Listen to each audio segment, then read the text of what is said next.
not only listening to me tonight, but thank you all for reading. Thank you to the folks who came from Cleveland to show out. I don't get asked to read at slams often anymore, which is a bummer because that's really where my writing life was formed. Ohio means a lot to me, and the writers who write things in Ohio mean a lot to me.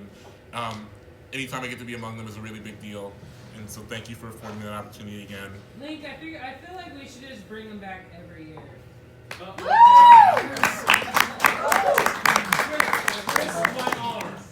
Okay. Coming up in Columbus, I was big on the hip hop scene, and I was big with the punk scene. And so I'm going to read a piece about a band from Columbus that means a lot to me, in a town in Ohio that meant a lot to me at one point. I really thank you all for listening to me tonight. And yeah, thank you for coming out. This piece is called Defiance, Ohio is the name of the band. And the thing is that they are from Columbus, Ohio, which is confusing to folks on the East Coast when I tell them about the time they played for 4 hours at the Newport and it was raining outside, but me and everyone I knew still locked arms after the show and walked down High Street singing "Oh Susquehanna" at the top of our lungs till some dive bar security threatened to kick all of our asses. And he had 20 pounds on all of us combined. And Defiance, Ohio plays folk punk, which pretty much means that sometimes they let a banjo or a cello crawl into bed with all the screaming. And all their shows feel like they were made just for you. And Jeff plays guitar for them and makes singing look effortless, and I guess it kind of is, because all their fans know all the words to their songs, and they sing them so loud it's like the band doesn't even have to.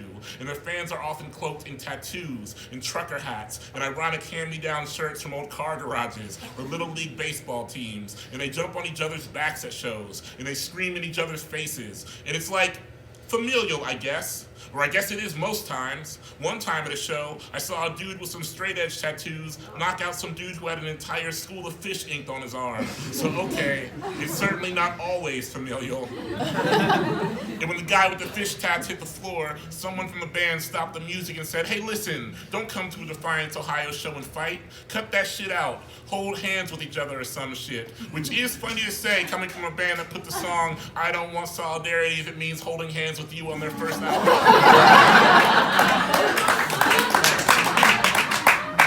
Which was a fine album, but it had a little too much acoustic noise for my taste. And Defiance, Ohio is a real town in Ohio, and the band is not from there. And anyone who is from there either leaves or dies.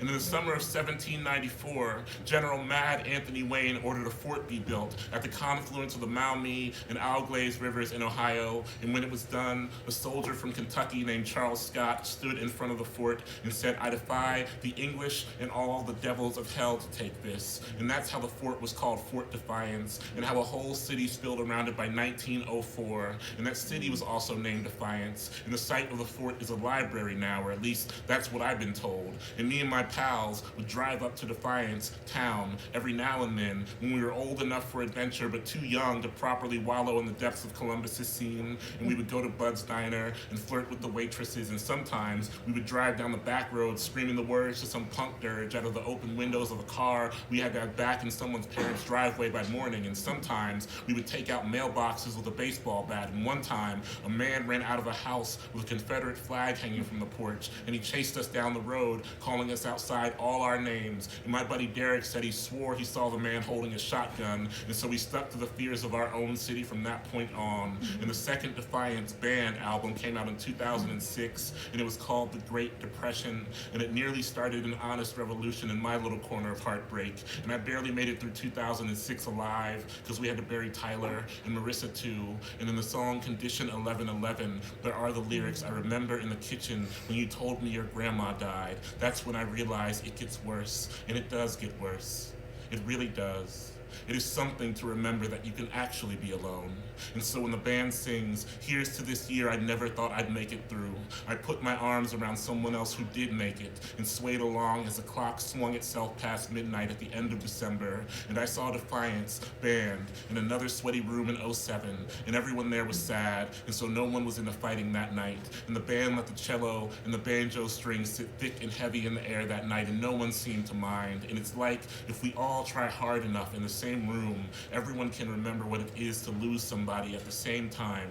And Defiance town is awash with heroin now, and I see it on the news. A man nodding off in a car, and 2 people overdosing in the same night, and 27 people dragged to the town jail in a drug bust. And it is the kind of town that will hold you under its tongue until it is ready to swallow you whole. And they found the body of a kid who used to come up to Columbus for punk shows in an abandoned Defiance town apartment, and his body was surrounded by spent lighters. And he was at the Defiance band show where they played Grandma's song, and everyone put up their cell phone lights, but the true punks put up lighters and waved them when the band sang, "Do you come from a dead people?" And Defiance town is dying off like all the other towns that feed bigger cities in both food and those who escape. And in the Defiance town paper, I read a story about the heroin epidemic, and the headline said, "We will not let this destroy us." And above it is a picture of a mother pulling her young daughter's frail body close to her chest in front of a worn-down house. And in her eyes is a determination,